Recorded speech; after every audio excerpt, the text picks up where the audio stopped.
Já existem fatos que mostram que lá no início de 2023, o primeiro ano do governo Lula, já havia avisos que chegaram ao ministro Lupi de que essas fraudes estavam se avolumando.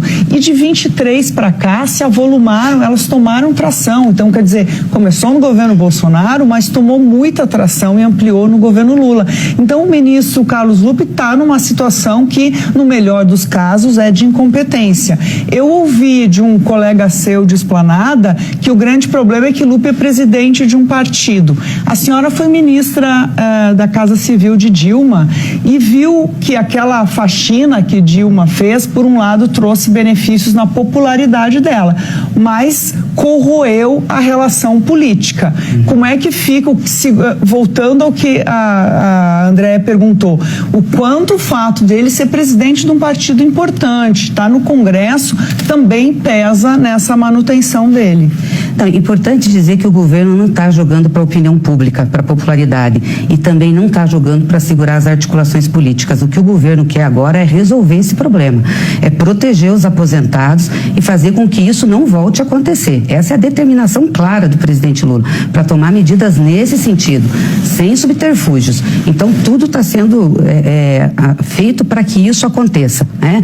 As relações políticas, elas não podem interferir num processo como esse. Por isso que eu disse a Andréia, o que leva o presidente Lula a manter o ministro Lupi é porque não tem nenhuma denúncia contra ele. Então tem a presunção da inocência. Não queremos também fazer posições histriônicas para ganhar popularidade. Nós queremos resolver o problema. Nós estamos falando da vida das pessoas, das pessoas que ganham aposentadoria, que ganham ali com sacrifício, que não pode acontecer isso. Então o governo determinou que as investigações sejam aprofundadas. E essa questão da demora, o próprio Lupi reconheceu. Eu acho que vocês viram o depoimento dele na Câmara, ele mesmo disse que reconhecia que demorou, que as coisas só foram tomadas mesmo em 2024, final de 23 para 24. Por isso que entrou a Controladoria Geral da União. É para isso que a gente tem esse órgão, que é um controlador, é um ministro nomeado pelo presidente Lula, que tem essa obrigação de ficar avaliando as coisas que acontecem no governo. E se tem falha de um ou outro órgão, entrar.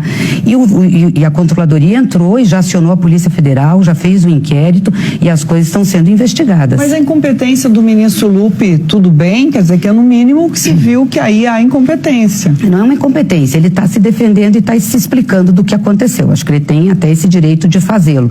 E o que nós temos que fazer é resolver o problema. Por isso a decisão do presidente em nomear o INSS e esperar a apuração dos fatos. Mas então por que o Lupi não faz a indicação do novo presidente? Porque o presidente resolveu fazer. Perdeu a confiança? Não é que perdeu a confiança. O presidente acha que tem que fazer a nomeação do INSS e resolveu trazer para si. Otávio. Ministra Otávio Guedes, prazer falar com a senhora novamente.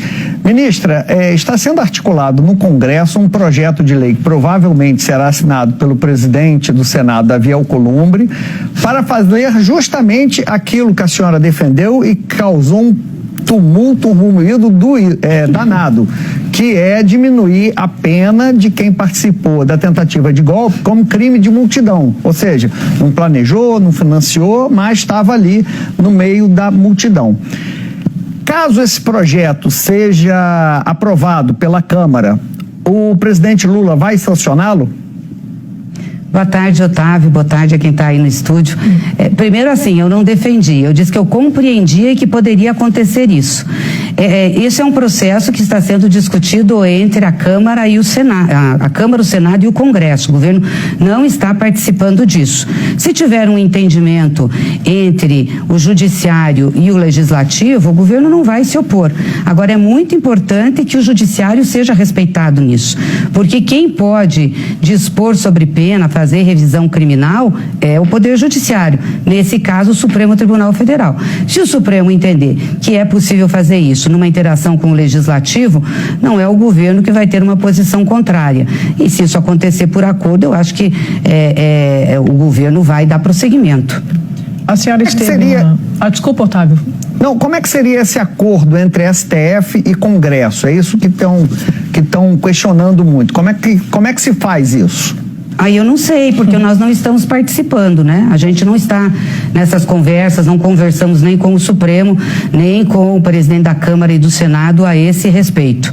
Eu tenho visto matérias pelo jornal e tenho tido informações do Colégio de Líderes, de algumas informações que o próprio presidente Mota teria dado sobre tentativas de se fazer isso para substituir o projeto que está lá, mas eu de fato não tenho elementos disso. A senhora esteve no jantar